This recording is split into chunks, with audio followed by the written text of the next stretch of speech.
Specially ಕತಾರ್ನಿಂದ Subrahmanya ಹೆಬ್ಬಾಗಿಲು ಅವರು ನಮ್ಮ ಜೊತೆ ಕಾರ್ಯಕ್ರಮದಲ್ಲಿ ಜಾಯ್ನ್ ಆಗ್ತಾ ಇದ್ದಾರೆ. ಸರ್, ಈ ಕಾರ್ಯಕ್ರಮಕ್ಕೆ ಸ್ವಾಗತ.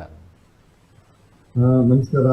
ನಮಸ್ತೆ, ಹೇಗಿದ್ದೀರಾ ಸರ್? ಮೊದಲನೇದಾಗಿ ಚೆನ್ನಾಗಿದ್ದೀವಿ, ಒಂಥರ ಚೆನ್ನಾಗಿಲ್ಲ.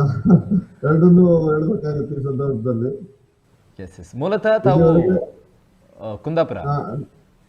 ಮೂಲತಃ ನಾನು ಕುಂದಾಪುರದ ಬೈಂದೂರಿನವನು. ಇಲ್ಲಿ ಕಳೆದ ಒಂದು 19 ವರ್ಷದಿಂದ ಕತಾರ್ನಲ್ಲಿ ಇದ್ದೀನಿ. ನಾನು ಸಕ್ರಿಯವಾಗಿ ಸಂಘ ಸಂಸ್ಥೆಯಲ್ಲಿ ತೊಡಗಿಸಿಕೊಂಡಿದ್ದೀನಿ. ಕರ್ನಾಟಕ ಸಂಘ ಕತಾರ್ನ ಉಪಾಧ್ಯಕ್ಷನಾಗಿದ್ದೆ. ಇವಾಗ ಕರ್ನಾಟಕ ಸಂಘದ ಕತಾರ್ನ ಅಧ್ಯಕ್ಷನಾಗಿ ಅಧಿಕಾರವನ್ನು ಸ್ವೀಕರಿಸಬೇಕು. ಈ ಮಧ್ಯ ಯುದ್ಧ ಸ್ಟಾರ್ಟ್ ಆಗಿದೆ. ಇವತ್ತು ನಮ್ದು ಆನ್ಯುವಲ್ ಜನರಲ್ ಬಾಡಿ ಮೀಟಿಂಗ್ ಇತ್ತು, ಹ್ಯಾಂಡಿಂಗ್ ಓವರ್ ಆಗ್ಬೇಕಿತ್ತು. ಅನ್ಅಪೋಸ್ಡ್ ಆಗಿ ಆಯ್ಕೆ ಆಗಿದ್ದೀನಿ ಕರ್ನಾಟಕ ಸಂಘದ ಪ್ರೆಸಿಡೆಂಟ್ ಆಗಿ. ಇದಲ್ಲದೆ ನಾನು ಭಾರತೀಯ ಸಾಂಸ್ಕೃತಿಕ ಕೇಂದ್ರ ಇಂಡಿಯನ್ ಕಲ್ಚರಲ್ ಸೆಂಟರ್ ಎಂಬೆಸಿಯರ್ ಮೀಡಿಯಾದಲ್ಲಿ 2 ಸಾರಿ 2 ಟರ್ಮ್ ಉಪಾಧ್ಯಕ್ಷನಾಗಿ ಕಾರ್ಯನಿರ್ವಹಿಸಿದ್ದೀನಿ, ಲಾಸ್ಟ್ 2 ಟರ್ಮ್ಸ್. ಮತ್ತೆ ಪ್ರೆಸೆಂಟ್ಲಿ ಇಂಡಿಯನ್ ಸ್ಪೋರ್ಟ್ಸ್ ಸೆಂಟರ್ನ ಅಡ್ವೈಸರಿ ಕಮಿಟಿ ಮೆಂಬರ್ ಆಗಿ ಸೇವೆ ಸಲ್ಲಿಸ್ತಾ ಇದ್ದೀನಿ ಎಂಬೆಸಿ ಅಂಡರಲ್ಲಿ. ಅನೇಕ ವರ್ಷಗಳಲ್ಲಿ ಒಂದು 12 ವರ್ಷದಿಂದ ನಾನು ಭಾರತೀಯ ದೂತಾವಾಸದ ಜೊತೆಗೆ ಕನೆಕ್ಟ್ ಆಗಿ ಕೆಲಸ ಮಾಡ್ತಾ ಇದ್ದೀನಿ. ಓಕೆ. ಪ್ರಸ್ತುತ ತಾವು ಕತಾರ್ನಲ್ಲಿ ನೆಲೆಸಿದ್ದೀರಾ. ಇಲ್ಲಿ ಸುದ್ದಿ ಮಾಧ್ಯಮಗಳಿಗಿಂತ ಈ ಸೋಷಿಯಲ್ ಮೀಡಿಯಾಗಳಿಗೆ ಬರ್ತಾ ಇರುವಂತಹ ಸುದ್ದಿಗಳನ್ನು ಗಮನಿಸಿದರೆ ಕತಾರ್ನಲ್ಲಿ ಹಂಗಾಯ್ತಂತೆ, ಈ ರೀತಿಯಾದಂಥ ಪರಿಸ್ಥಿತಿಯಲ್ಲಿ ಜನತೆಗೆ ಇದೆಯಂತೆ ಅನ್ನುವಂತಹ ಭಯಭೀತವಾಗುವಂಥ ಸುದ್ದಿಗಳು ಬರ್ತಾ ಇದೆ. ಸೊ ಹಾಗಾಗಿ ನಾವು ಅದನ್ನು ನಂಬೋದಕ್ಕಿಂತ ಇಲ್ಲಿಯ ಕರಾವಳಿಗರು, ಸ್ಪೆಷಲಿ ಭಾರತೀಯರು ಕತಾರ್ನಲ್ಲಿ ಏನು ನಡೀತಾ ಇದೆ, ನಿಮ್ಮ ಊರವರು ಕೂಡ ಒಂದು ಕಾತುರತೆ ಇರುತ್ತೆ. ನಮ್ಮ ಊರಿನವರಲ್ಲಿ ಹೋಗಿ ಕೆಲಸ ಕಾರ್ಯಕ್ಕೋಸ್ಕರ ಕೆಲಸವನ್ನು ಮಾಡ್ತಾ ಇದ್ದಾರೆ. ಜನ್ಮಭೂಮಿ ಇದಾಗಿದ್ರು ಕೂಡ ಕರ್ಮಭೂಮಿ ಕತಾರ್ನಲ್ಲಿದ್ದಾರೆ. ಸೊ ಹಾಗಾಗಿ ಒಂದು ಭಯ ಇರುತ್ತೆ. ಸೊ ಹಾಗಾಗಿ ತಾವು ಅಲ್ಲಿ ನೋಡಿರೋ ಪ್ರಕಾರ ಕತಾರ್ ಸದ್ಯದ ಪರಿಸ್ಥಿತಿ ಯಾವ ರೀತಿಯಾಗಿದೆ ಸುಬ್ರಹ್ಮಣ್ಯ ಸರ್? ಸರ್, ಇವಾಗಲೇ ನೀವು ಹೇಳ್ತಾ ಇರೋದ್ರಿಂದ ಸೋಷಿಯಲ್ ಮೀಡಿಯಾ ಅಥವಾ ಮೀಡಿಯಾದವರಿಗೆ ನಾವು ಹಂಬಲ್ ರಿಕ್ವೆಸ್ಟ್ ಮಾಡ್ತಾ ಇರೋದೇನಂತಂದ್ರೆ, ಯಾವ್ಯಾವ್ದೋ ನ್ಯೂಸ್ ನೋಡ್ಬಿಟ್ಟು ನಮ್ಮ ಪೇರೆಂಟ್ಸ್ಗಳಾಗಿರ್ಬೋದು ಅಥವಾ ಹಸ್ಬೆಂಡ್ ಇದ್ದಿದ್ದು ವೈಫ್ ಮಾತ್ರ ಅಲ್ಲಿರುವಂತ ಫ್ಯಾಮಿಲಿ ಆಗಿರ್ಬೋದು ಅಥವಾ ತಂದೆ ತಾಯಿಗಳಿಗೆ ಏಜ್ ಆಗಿ ಅವ್ರಿಗೆ ಹೆಲ್ತ್ ಇಶ್ಯೂಸ್ ಇರುತ್ತೆ, ನೀವು ನ್ಯೂಸ್ ಅಲ್ಲಿ ಈ ತರ ತುಂಬಾ ಡೇಂಜರಸ್ ಅಥವಾ ದಗದಗ ಉಳಿತಾ ಇದೆ, ಬೆಂಕಿ ಉಂಡೆ ಚೆಲ್ತಾ ಇದೆ ಅಂತ ಹೇಳಿದಾಗ ನಮ್ಗೇನೆ ನೋಡ್ತಾ ಇದ್ದಾಗ ತುಂಬಾ ಭಯ ಆಗುತ್ತೆ, ಬೇಜಾರಾಗುತ್ತೆ. ಯಾಕಂದ್ರೆ ಕರ್ನಾಟಕ ಅಂತ ತಗೊಂಡಾಗ ಒಂದು 25-30 ಸಾವಿರ ಕನ್ನಡಿಗರು ನಾವು ಇಲ್ಲಿ ಕತಾರಲ್ಲಿ ಇದ್ರೂ ಮ್ಯಾಕ್ಸಿಮಮ್ ಉಡುಪಿ ಮತ್ತೆ ಮ್ಯಾಂಗ್ಳೂರು ಅಥವಾ ನಮ್ಮ ಸೌತ್ ಕೇಂದ್ರದವರನ್ನೇ, ಕಾಸರಗೋಡಿಂದ ಬಿಡಿದು ಬೈಂದೂರು ತನಕ ಇರೋ ಜನರೇ ಜಾಸ್ತಿ ಇದ್ದಾರೆ. ಮತ್ತೆ ಇಲ್ಲಿ ಬರ್ತಾ ಇರೋ ಸಮಸ್ಯೆಗಳೇನಂತಂದ್ರೆ ಮೇನ್ ಆಗಿ ಪೇರೆಂಟ್ಸ್ಗಳು ಪ್ಯಾನಿಕ್ ಆಗಿದ್ದಾರೆ.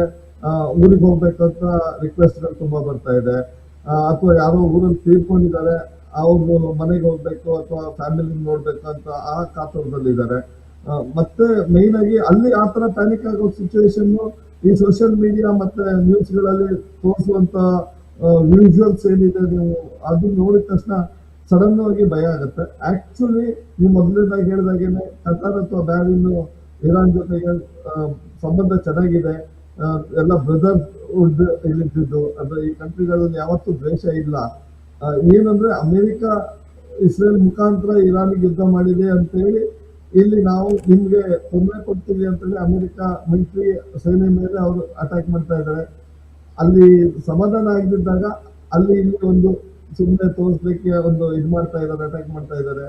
ಅಂಡ್ ಮೋಸ್ಟ್ ಪ್ರಾಬಬಲಿ ಮೇನ್ ಆಗಿ ಆಯಿಲ್ ಇದಿರ್ಬೋದು ಅಥವಾ ಇವರು ಒಂದು ಪವರ್ ಪಾಯಿಂಟ್ ಅಂತ ಒಂದು ಲೊಕೇಶನ್ ಅಲ್ಲಿ, ಒಂದು ಐಡೆಂಟಿಫೈಡ್ ಲೊಕೇಶನ್ ಅಲ್ಲಿ ಅಟ್ಯಾಕ್ ಮಾಡ್ತಾರೆ. ಬಿಟ್ರೆ ಎಲ್ಲೋ ಪಬ್ಲಿಕ್ ಗೆ ಇದುವರೆಗೂ ಪರ್ಸನಲಿ ಎಫೆಕ್ಟ್ ಆಗಿ ಅಥವಾ ಅಟ್ಯಾಕ್ ಆಗಿಲ್ಲ. ಬಿಗಿನಿಂಗ್ ಪ್ಯಾನಿಕ್ ಆಗಿ ಏನಂದ್ರೆ ಫುಡ್, ನಾವು ಶಾಪಿಂಗ್ ಮಾಲ್ಗೆಲ್ಲ ಹೋಗ್ಬಿಟ್ಟು ರೈಸು ಮತ್ತೆ ಇಂಡಿಯನ್ ವೆಜಿಟೇಬಲ್ ಇದೆಲ್ಲ ತಗೊಂಡು 1 ವಾರ ಆಯ್ತು, ನಮ್ಗೆ ಬೇರೆ ವೆಜಿಟೇಬಲ್ಸ್ ಎಲ್ಲ ಸಿಗುತ್ತೆ. ಊರಿಂದ ತರಕಾರಿಗಳು ಇಂಡಿಯನ್ ಸಿಗುದಿಲ್ಲ ಅಥವಾ ಇಂಡಿಯನ್ ಪ್ರಾಡಕ್ಟ್ ಸಿಗ್ತಾ ಇಲ್ಲ, ಕಮ್ಮಿ ಆಗ್ತಾ ಇದೆ. ಬಿಟ್ರೆ ನಮ್ಗೆ ಬೇರೆ ಎಲ್ಲ ವ್ಯವಸ್ಥಿತವಾಗಿ ನಡೀತಾ ಇದೆ. ಬಿಕಾಸ್ ಇಲ್ಲಿ ಫುಡ್ ಸೆಕ್ಯೂರಿಟಿ ಸಿಸ್ಟಮ್ ಅಥವಾ ಗವರ್ಮೆಂಟ್ ಆಫ್ ಕತಾರ್ನವರು ನಮ್ಗೆ ಏನೇನು ವ್ಯವಸ್ಥೆಗಳು ಬೇಕೋ ಅದನ್ನೆಲ್ಲ ತಗೊಂತಾ ಇದ್ದಾರೆ. ಕೋವಿಡ್ ಟೈಮಲ್ಲಿ ನಾವು ಯಾವ ತರ ಫೇಸ್ ಮಾಡಿದೀವಿ ಅದೇ ತರ ನಾವು ಮನೆಯಲ್ಲೇ ಮಕ್ಕಳಿಗೆ ಸ್ಕೂಲ್ಗಳು ನಡೀತಾ ಇದೆ. ವರ್ಕ್ ಫ್ರಮ್ ಹೋಮ್ ಕೊಟ್ಟಿದ್ದಾರೆ.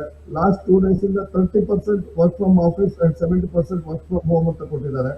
ಮೇಜರ್ಲಿ ಕನ್ಸ್ಟ್ರಕ್ಷನ್ ಇಂಡಸ್ಟ್ರಿಗೆ ತುಂಬಾ ಎಫೆಕ್ಟ್ ಆಗುತ್ತೆ. ಯಾಕಂದ್ರೆ ನಾವು ಹೊರಗಡೆ ಹೋಗಿ ಓಪನ್ ಏರಿಯಾದಲ್ಲಿ ವರ್ಕ್ ಮಾಡೋಕ್ಕಾಗಲ್ಲ.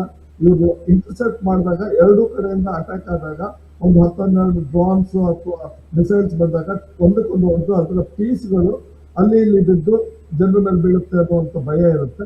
ಆ ಟೈಮಲ್ಲಿ ಅಲಾರಾಮ್ಗಳನ್ನು ಕೊಡ್ತಾ ಇದ್ದಾರೆ. ನಾವು ಇಮಿಡಿಯೇಟ್ಲಿ ಬಿಲ್ಡಿಂಗ್ ಒಳಗಡೆ ಅಥವಾ ಬೇಸ್ಮೆಂಟ್ ಅಲ್ಲಿ ಅಲ್ಲಿ ಹೋಗಿ ಇರುವಂತದ್ದು. ಇಲ್ಲಿ ಯಾವುದೇ ತರವಾದಂತ ನಮ್ಗೆ ಇದಿಲ್ಲ ಬೇಸ್ ವಾಟ್ ಇಸ್ ದಟ್ ನಮಗೆ ಅಂಡರ್ಗ್ರೌಂಡ್ ಫೆಸಿಲಿಟೀಸ್ ಅಥವಾ ವಾರ್ ಆಗುತ್ತೆ ಅಂತ ಹೇಳಿ ಬಂಕರ್ ಸಿಸ್ಟಮ್ ಎಲ್ಲ ಇಲ್ಲ. ಯಾಕಂದ್ರೆ ಇದುವರೆಗೂ ಇಲ್ಲಿ 19 ವರ್ಷದಿಂದ ನಾವು ವಾರನ್ನ ನೋಡಿಲ್ಲ. ಇವಾಗ ಎದುರುಗಡೆ ನೋಡಿದಾಗ ಭಯ ಆಗುತ್ತೆ. ನಾವು ಇಂಡಿಯಾದಲ್ಲಿ ಎಲ್ಲರ ಹತ್ರ ವೆಹಿಕಲ್ಸ್ ನೀವು ಟಿವಿ ನ್ಯೂಸ್ ಗಳನ್ನು ನೋಡದೇ ಇರೋದು ಒಳ್ಳೇದು. ನೋಡಿದ್ರೆ ತುಂಬಾ ಪ್ರಾಬ್ಲಮ್ಸ್ ಆಗುತ್ತೆ. ಖಂಡಿತ ಖಂಡಿತ. ನೀವು ಇರುವಂಥ ಪ್ರೆಸೆಂಟ್ ಪ್ಲೇಸಲ್ಲಿ ಏನಾದರೂ ಸಮಸ್ಯೆಗಳಾಗಿದೆಯಾ ಸರ್? ಅಥವಾ ಈಗ ಕತಾರ್ನ ಮೇಲೂ ಕೂಡ ದಾಳಿ ಆಗಿದೆ, ಅಂದರೆ ಅಮೇರಿಕ ಸೇನಾ ನೆಲೆ ಇರುವಂಥ ಪ್ರದೇಶಕ್ಕೆ ದಾಳಿ ಆಗಿರುವಂಥದ್ದು. ಹಾಗಾಗಿ ಅದೇನಾದರೂ ತಾವಿರುವಂಥ ಪ್ರದೇಶಕ್ಕೆ ನಿಯರೆಸ್ಟ್ ಪ್ಲೇಸಾ ಅಥವಾ ಎಷ್ಟು ದೂರ ಇದೆ? ಸರ್, ನಾನು ತುಂಬಾ ನಿಯರ್ ಆಗಿ ಎದುರುಗಡೆ ನೋಡ್ತಾನೆ ಇರ್ತೀವಿ. ದಿನದಲ್ಲಿ 1-2 ಟೈಮ್ ಅಟ್ಯಾಕ್ ಆಗುತ್ತೆ. ಬೆಳಿಗ್ಗೆ 3:30-4 ಗಂಟೆ ಟೈಮಲ್ಲಿ ಡ್ರೋನ್ಸ್ಗಳು ಅಥವಾ ಇಲ್ಲ ಮಿಸೈಲ್ಸ್ ಅಟ್ಯಾಕ್ ಆಗುತ್ತೆ. ಇವ್ರು ಇಂಟರ್ಸೆಪ್ಟ್ ಮಾಡ್ತಾ ಇದ್ದಾರೆ. ಇಂಟರ್ಸೆಪ್ಟ್ ಮಾಡೋದು ನಿಯರ್ ನಮ್ಮ ಮನೆ ಹತ್ರನೇ ಇಂಟರ್ಸೆಪ್ಟ್ ಒಂದು ಪಾಯಿಂಟ್ ಅನ್ನು ಇಟ್ಟಿದ್ದಾರೆ. ಬಿಕಾಸ್ ಓಲ್ಡ್ ಏರ್ಪೋರ್ಟ್ ಪಕ್ಕದಲ್ಲೇ ಇದ್ದೀನಿ ನಾನು. ಸೊ ಒಂದೊಂದ್ಸರಿ ಏರ್ಪೋರ್ಟಿಗೆ ಅಟ್ಯಾಕ್ ಮಾಡುವ ಚಾನ್ಸ್ಗಳು ಇರ್ತದೆ. ಸೊ ಅದ್ರಿಂದನೂ ಇವರು ಇಂಟರ್ಸೆಪ್ಟ್ ಮಾಡ್ತಾ ಇದ್ದಾರೆ. ಅದಲ್ಲದೆ ಅಮೆರಿಕನ್ ಮಿಲಿಟರಿ ನೆಲೆ ಅಲ್ಲಿಂದನೂ ಇವರು ಇದು ಮಾಡ್ತಾ ಇದ್ದಾರೆ. ಓಕೆ, ಇಷ್ಟು ಒಳಗಡೆ ಒಂದು 250-300 ಟೈಮ್ ಟೈಮ್ಸ್ ಅಟ್ಯಾಕ್ ಆದ್ರೂ 1-2 ಇಲ್ಲ ಹಾರ್ಡ್ಲಿ ಒಂದು 3-4 ಇದು ಟೈಮ್ ನಮ್ಗೆ ಎಫೆಕ್ಟ್ ಆಗಿದೆ ಸಣ್ಣದಾಗಿ. ಬಟ್ ಅದರಿಂದ ಯಾವುದೇ ಒಂದು ಡೆತ್ ಅಥವಾ ಬೇರೆ ಏನು ನೋಟಿಸ್ ಬಂದಿಲ್ಲ ಇದುವರೆಗೆ. ಬಟ್ ಒಂದು ಟೈಮ್ ಅಲ್ಲಿ ಎಲ್ಲ ವಿಜುವಲ್ಸ್ ಏನ್ ತೋರಿಸ್ತಾ ಇದ್ದಾರೆ ಅಂದ್ರೆ, ಒಂದು ಲೇಬರ್ ಕ್ಯಾಂಪ್ ಪಕ್ಕದಲ್ಲಿ ಒಂದು ಗಾಡಿ ಮೇಲೆ ಬಿದ್ದು ಗಾಡಿ ಫೈರ್ ಆಗಿತ್ತು. ಅದನ್ನ ಆ ಫೈರ್ನ ತುಂಬಾ ರಿಪೀಟ್ ಆಗಿ ತೋರಿಸ್ಬಿಟ್ಟು ಇದು ಮಾಡ್ತಾ ಇದ್ದಾರೆ, ಅಂದ್ರೆ ಅಟ್ಯಾಕ್ ಆಗಿದೆ ಅಂತ ಹೇಳಿ. ಅಟ್ಯಾಕ್ ಆಗಿದ್ದು ಸತ್ಯ, ಬಟ್ ಅದರಿಂದ ಎಫೆಕ್ಟ್ ಅಲ್ಲಿ ನಾವು ಹೇಳೋ ಇಲ್ಲ. ಅದನ್ನ ನಾವು ಕಂಟ್ರೋಲ್ ಮಾಡ್ತಾ ಬರ್ತಾ ಇದ್ದೀವಿ. ಇದನ್ನ ನಾವು ಪಾಸಿಟಿವ್ ಆಗಿ ಫೇಸ್ ಮಾಡ್ಬೇಕು. ನಾವೇನ್ ಎಕ್ಸ್ಪೆಕ್ಟ್ ಮಾಡ್ತಾ ಇದ್ದೀವಿ ಅಂತಂದ್ರೆ, ಏನ್ ಪ್ರೇ ಮಾಡ್ತಾ ಇದ್ದೀವಿ ಅಂದ್ರೆ, ಹೋಲಿ ಮಂತ್ ಆಫ್ ರಮದಾನ್. ಓಕೆ, ಎಲ್ಲರೂ ಒಳ್ಳೆ ಆಸ್ಪಿಷಿಯಸ್ ಮಂತ್ ಅಂತ ಇಲ್ಲೆಲ್ಲ ಬಿಲೀವ್ ಮಾಡ್ತಾರೆ. ಓಕೆ, ಎಲ್ಲಾ ಜನಾಂಗ ಎಲ್ಲ ಧರ್ಮದವ್ರು ಇದ್ದಾರೆ. ಪ್ರೇ ಮಾಡೋದೇನಂದ್ರೆ ಯುದ್ಧ ನಿಲ್ಲಿ. ಇದು ನಿಲ್ಲಿಲ್ಲ ಅಂದ್ರೆ ಇದರ ಸೈಡ್ ಎಫೆಕ್ಟ್ 6 ತಿಂಗಳು ಆಗ್ಬೋದು, 1 ವರ್ಷ ಆಗ್ಬೋದು. ಇದು ಇಂಡಿಯಾಗೆ ಜಾಸ್ತಿ ತೊಂದರೆ ಆಗತ್ತೆ. ಓಕೆ, ಇಲ್ಲೇನಾದ್ರು ಓಕೆ ಒಂದು ಸತ್ಯನಾಶ ಆಗೋಯ್ತು ತೊಂದರೆ ಇಲ್ಲ. ಬಟ್ ಇದರ ಎಫೆಕ್ಟ್ ಏನಂದ್ರೆ ಗ್ಯಾಸ್ ಆಗ್ಲಿ, ಆಯಿಲ್ ಆಗ್ಲಿ, ಪ್ರತಿಯೊಂದನ್ನು ಕಾಸ್ಟ್ ಆಫ್ ಲಿವಿಂಗ್. ಬಟ್ ನಾವೆಲ್ಲ ಬಂದ್ಬಿಟ್ರೆ ಅಲ್ಲಿ ಇರ್ಲಿಕ್ಕೆ ವ್ಯವಸ್ಥೆಗಳು, ನಮ್ಮ ಉದ್ಯೋಗದ ವ್ಯವಸ್ಥೆಗಳು, ನಮ್ಮ earnings, everything will becoming a big problem ಅನ್ಸುತ್ತೆ. ದೊಡ್ಡ ಸಮಸ್ಯೆಯನ್ನ ನಾವು ಎದುರು ನೋಡ್ಬೇಕಾಗತ್ತೆ ನಮ್ಮ ಒಂದು ಭಯ ಇದೆ.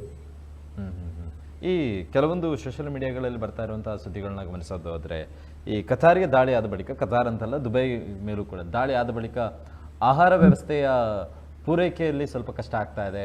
ಅಂದರೆ ತಮಗೆ ದಿನನಿತ್ಯಕ್ಕೆ ಬೇಕಾಗಿರುವಂಥ ವಸ್ತುಗಳ ಪೂರೈಕೆಯಲ್ಲಿ ಏನಾದರೂ ವ್ಯತ್ಯಯಗಳು ಕಾಣಿಸ್ಕೊಳ್ತಾ ಇದೆಯಾ, ಅಥವಾ ಅದು ಪೂರೈಕೆ ಸರಾಗವಾಗಿ ನಡೀತಾ ಇದೆಯಾ ಅಂತ ಹೇಳಿ?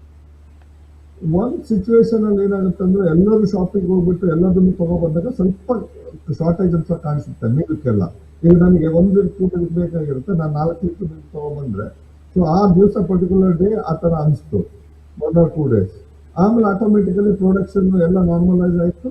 ಆಸ್ ಯೂಶುವಲ್ ನಮಗೆ ಮಿಲ್ಕ್ ಎಲ್ಲ, ಯಾಕಂದ್ರೆ ನಮಗೆ ಇಲ್ಲಿ ಕತಾರಲ್ಲಿ ಬ್ಲಾಕೇಡ್ ಬಂದಾಗ ವಿ ಆರ್ ಸೆಲ್ಫ್ ಸಫಿಶಿಯಂಟ್ ಆಗಿ ಮಿಲ್ಕ್ ಪ್ರೊಡ್ಯೂಸ್ ಮಾಡ್ತಾ ಇದ್ದೀವಿ. ಬೇಸಿಕ್ ಫುಡ್ ಪ್ರಾಡಕ್ಟ್ಸ್ ನಾವು 1 ವರ್ಷ ಅಥವಾ 6 ತಿಂಗಳಿಗೆ ಬೇಕಾಗಿರುವಂತ ಫುಡ್ ಪ್ರೊಟೆಕ್ಷನ್ ಸಿಸ್ಟಮ್ ಇದೆ ಇಲ್ಲಿ. ಯಾಕಂದ್ರೆ ಗೌರ್ಮೆಂಟ್ ಏನು ಎಸ್ಟಿಮೇಟಿಗೆ ಅಂತಂದ್ರೆ ನಮ್ಗೆ ಇಲ್ಲಿ ಫುಡ್ ಸೆಕ್ಯೂರಿಟಿ ಅಂತಿದೆ. We are taking care in such A way that ನಮ್ಗೆ ಫುಡ್ಡಿಗೆ ತೊಂದರೆ ಆಗದಿದ್ದಂಗೆ ಒಂದು 6 ತಿಂಗಳಿಂದ ವರ್ಷಕ್ಕೆ ಬೇಕಾಗಿರೋ ಸ್ಟೋರೇಜ್ ಇದೆ. ಶುಗರ್ ಆಗಿರ್ಬೋದು, ರೈಸ್ ಆಗಿರ್ಬೋದು, ಆಯಿಲ್ ಆಗಿರ್ಬೋದು, ದಾಲ್ ಆಗಿರ್ಬೋದು, ಬೇಸಿಕ್ ನೀಡ್ಸ್ ಏನಿದೆ ಅದೆಲ್ಲ ಇದೆ. ಸೊ ಅದು ಆಟೋಮೆಟಿಕಲಿ ಶಾಪಿಂಗ್ ಮಾಡಿ ಸಪ್ಲೈ ಆಗ್ತಾ ಇರುತ್ತೆ. ಗೌರ್ಮೆಂಟ್ ವೆರಿ ಸ್ಟ್ರಿಕ್ಟ್ಲಿ ರೂಲ್ ಮಾಡಿದೆ, ಯಾರು ಪ್ರೈಸ್ ಹೈಕ್ ಮಾಡಬಾರ್ದು. ಬೇಸಿಕ್ ನೀಡ್ಸ್ ಅನ್ನ ಪ್ರೈಸ್ ಹೈಕ್ ಮಾಡಬಾರ್ದು. ಹೈಕ್ ಮಾಡಿದ್ರೆ ಫೈನ್ ಆಗ್ತಾರೆ. ಇವಾಗ ನಾವು ಸುಮ್ಮನೆ ಹೇಳ್ಕೊಳ್ಬೇಕಂತ ಹೇಳಿ ಆ ಪ್ರಾಬ್ಲಮ್ ಇದೆ, ಈ ಪ್ರಾಬ್ಲಮ್ ಇದೆ ಅಂತಂದ್ರೆ we will also taken it to the very serious offence. Realistically ಭಯ ಇದೆ. ನೀವು ಅಲ್ಲೆಷ್ಟು ಭಯ ಪಡ್ತಾ ಇದ್ದೀರೋ, ನಮ್ಮ ಫ್ಯಾಮಿಲಿ ಮೆಂಬರ್ಸ್ ಎಲ್ಲ ಭಯ ಪಡ್ತಿದ್ದಾರೋ, ಅದು ನಮಗೆ ಭಯ ಆಗತ್ತೆ. ಆದ್ರೆ ಇಲ್ಲಿವರೆಗೂ ಯಾರಿಗೂ ಆ ತರ ಎಫೆಕ್ಟ್ ಆಗದಿದ್ದಾಗೆ ಇವರ ಸೆಕ್ಯೂರಿಟಿ ಸಿಸ್ಟಮ್ ಅಥವಾ ಇವ್ರ ಮಿಲಿಟರಿ ಸಿಸ್ಟಮ್ ನೋಡ್ಕೊತಾ ಇದೆ. Okay okay sir, finally Bharat ಸರ್ಕಾರ ಏನಾದರೂ ಕತಾರನ್ನ ಸಂಪರ್ಕಿಸುವಂತ ಪ್ರಯತ್ನ ಮಾಡಿದೆಯಾ? ಭಾರತ ಸರ್ಕಾರ embassy, Indian embassy 24 hours work ಮಾಡ್ತಾ ಇದ್ದಾರೆ. ಸೊ ಯಾರಿಗಾದ್ರೂ ಹೆಲ್ತ್ ಇಶ್ಯೂಸ್ ಇದ್ರೆ ಎಮರ್ಜೆನ್ಸಿ ಟ್ರಾವೆಲ್ ಮಾಡಬೇಕು. This is the biggest issue which we are facing now. ಎಲ್ಲ ಫ್ಲೈಟ್ಸ್ ಎಲ್ಲ ಕ್ಯಾನ್ಸಲ್ ಆಗಿರೋದ್ರಿಂದ ಎಲ್ಲ ಫ್ಯಾಮಿಲಿಗೆ ಮದರಿಗೆ ಸರಿಯಿಲ್ಲ ಅಂತ ಒಬ್ರು ನಾನು ಕಳಿಸಿಕೊಟ್ಟೆ ಚೆನ್ನಾಗಿ. ಅವರು ಇದು ಸೌದಿ ಬಾರ್ಡರ್ ಇಂದ ವೀಸಾ ಅಪ್ಲೈ ಮಾಡಿ ವೀಸಾ ಅಪ್ರೂವ್ ಆದ್ಮೇಲೆ ಸೌದಿಯಿಂದ ರಿಯಾದಿಗೆ ಹೋಗಿ ರಿಯಾದಿಂದ ಫ್ಲೈಟ್ ತಗೊಂಡು ಹೋಗೋಷ್ಟೊತ್ತಿಗೆ 3 days he suffered. By that time ಅಲ್ಲಿ ಮದರ್ ಸಫರಿಂಗ್. ಈ ತರ ತುಂಬಾ ಕೇಸ್ಗಳು. ಆಮೇಲೆ ಒಂದು ಫ್ಯಾಮಿಲಿ ತಂದೆ ತಾಯಿಗಳು ಇಲ್ಲಿ ವೈಫ್ ಮತ್ತೆ ಮಕ್ಕಳು ಇಲ್ಲಿದ್ರು, ಹಸ್ಬೆಂಡ್ ಊರಲ್ಲಿದ್ರು, ಅವ್ರು ಹೋಗ್ಬೇಕಿತ್ತು ಬಿಕಾಸ್ ಫಾದರಿಗೆ ಹೆಲ್ತ್ ಇಶ್ಯೂಸ್ ಇತ್ತು, ಅವ್ರು ಹೋಗ್ಬೇಕು, ಇದೇ ತರ ಮಾಡಿ ಕಳಿಸ್ಬೇಕಾಯ್ತು. ಸೊ ಇದು ಎಕ್ಸ್ಪೆನ್ಸಿವ್ ಇದೆ ಈ ತರ ಟ್ರಾವೆಲ್ ಮಾಡೋದ್ರಿಂದ. ಇನ್ನೊಂದು ಮಗನಿಗೆ ಅಥವಾ ಮಗಳಿಗೆ ಮದುವೆ ಫಿಕ್ಸ್ ಆಗಿರುತ್ತೆ, ಊರಿಗೆ ಬರೋ ಪ್ಲಾನ್ ಇರುತ್ತೆ ಲಾಸ್ಟ್ 10 days ಅಲ್ಲಿ. 28 ಇಂದ ಇವತ್ತಿನ ತನಕ ಟ್ರಾವೆಲ್ ಮಾಡಕ್ ಆಗ್ತಾ ಇಲ್ಲ. ಆಮೇಲೆ ಒಂದು ತಾಯಿ ಸತ್ತೋಗಿರೋದು ಒಂದು ಕೇಸ್ ಇದೆ, ಅದು ಮೋಟರ್ ವೆಹಿಕಲ್ಸ್ ತಗೊಂಡು ಹೋಗ್ಬೇಕಿತ್ತು, ನಿನ್ನೆ ಡೆಲ್ಲಿ ತಗೊಂಡು ಹೋಗಿದ್ದಾರೆ. ಒಂದು ಭಾರತೀಯರ ಬಗ್ಗೆ ಹೇಳ್ತಾ ಇದ್ದೀನಿ, ನಾಟ್ ಕನ್ನಡಿಗರಿಗೆ ಒಂದೇ ವಿಷಯ ಅಲ್ಲ. So over all India travelling problem ಆಗ್ತಾ ಇರೋದ್ರಿಂದ ಎಲ್ಲರಿಗೂ ಇದು ಸಮಸ್ಯೆ ಆಗ್ತಾ ಇದೆ. ಈ ತರ ನನ್ನ ಹತ್ರ ಒಂದು 25-30 ಕೇಸಸ್ಗಳು ಬಂದಿದೆ ಈಗ ಸೋಫಾ. ಎಲ್ಲರೂ ಈ ತರ ಒಬ್ಬೊಬ್ರು ಅದನ್ನೆಲ್ಲ ಕೇಳ್ತಾ ಇದ್ದಾಗ ಡಿಫ್ರೆಂಟ್ ಕೇಸ್, ಡಿಫ್ರೆಂಟ್ ಪ್ರಾಬ್ಲಮ್ಗಳು ಕೇಳ್ತಾ ಇದ್ರೆ ಕೋವಿಡ್ಗಿಂತಲೂ ಕಷ್ಟ ಅನಿಸ್ತಾ ಇದೆ. ಇದೇನಾಗ್ಬೋದು ಮುಂದೆ ಏನು ಅಂತ ಹೇಳಿ. Yes yes yes thank you so much sir, ನಮ್ಮ ಜೊತೆ ಇಷ್ಟು ಹೊತ್ತು ಕಾರ್ಯಕ್ರಮದಲ್ಲಿ ಭಾಗವಹಿಸಿರೋದಕ್ಕೆ ತುಂಬ ಮಾಹಿತಿಯನ್ನು ನೀಡಿದ್ದೀರಾ. ಐ ಮೀನ್ ಇಲ್ಲಿರುವ ಜನತೆಗೂ ಕೂಡ ಕೆಲವೊಂದು ಸಂಶಯಗಳಿರುತ್ತೆ, ಕಚಾರ್ ಅನ್ನುವಂಥ ವಿಚಾರಕ್ಕೆ ಸಂಬಂಧಪಟ್ಟಂತೆ ಅಲ್ಲಿ ಏನಾಗ್ತಾ ಇದೆ, ಒಂದು ರೀತಿಯಲ್ಲಿ ಯುದ್ಧ ಭೂಮಿಯನ್ನು ಕಂಡ ರೀತಿಯಲ್ಲಿ ಕಾಣ್ತಾ ಇದ್ದಾರೆ. ಸೊ ಹಾಗಾಗಿ ಅಲ್ಲಿ ಎಲ್ಲ ಸಂಶಯಗಳಿಗೂ ಕೂಡ ತಾವು ಉತ್ತರ ನೀಡಿದ್ದೀರಿ. ನಾವು ಸೌತ್ ಕರ್ನಾಟಕದವರು, ಸೌತ್ ಇಂಡಿಯನ್ಸ್ ಯಾವತ್ತೂ ನಾವು ಯುದ್ಧ ನೋಡಿಲ್ಲ ಅಥವಾ ಯುದ್ಧದ ಬಗ್ಗೆ ನಮ್ಗೆ ನಾಲೆಜ್ ಇಲ್ಲ. ಸೊ ಅದರಲ್ಲಿ ಇಲ್ಲಿರೋದು ಗಲ್ಫ್ ರಾಷ್ಟ್ರದಲ್ಲಿ ನಮ್ಮ ಸೌತ್ ಕರ್ನಾಟಕದ ತುಂಬಾ ಜನ ಇದ್ದಾರೆ. ಸೊ ಡೆಫಿನೆಟ್ಲಿ ನಿಮ್ಗೂ ಅದು ಹೊಸದು, ನಮ್ಗೂ ಹೊಸದು. ಬಟ್ ಒಳ್ಳೆ ರೀತಿಯಿಂದ ಇದೆಲ್ಲ ಏನಂದ್ರೆ ಯುದ್ಧ ಯಾವುದಕ್ಕೂ ಒಳ್ಳೇದಲ್ಲ. ಶಾಂತಿ ಪ್ರಿಯರು, ಭಾರತೀಯರು ಶಾಂತಿ ಪ್ರಿಯರು. ಸೊ ಶಾಂತಿಯಿಂದ ನಾವೆಲ್ಲ ಬಯಸೋದು ಏನಂದ್ರೆ ಶಾಂತಿಯಿಂದ ಇದ್ರೆ ಒಳ್ಳೇದು. ಎಲ್ಲರೂ ಶಾಂತಿ ಇದ್ರೆ ಲೋಕ ಕಲ್ಯಾಣಕ್ಕೋಸ್ಕರ ತುಂಬಾ ಒಳ್ಳೇದು. ಸರ್ವೇ ಜನೋ ಸುಖಿನೋ ಭವಂತು ಅನ್ನೋದು. Okay okay okay yes thank you sir.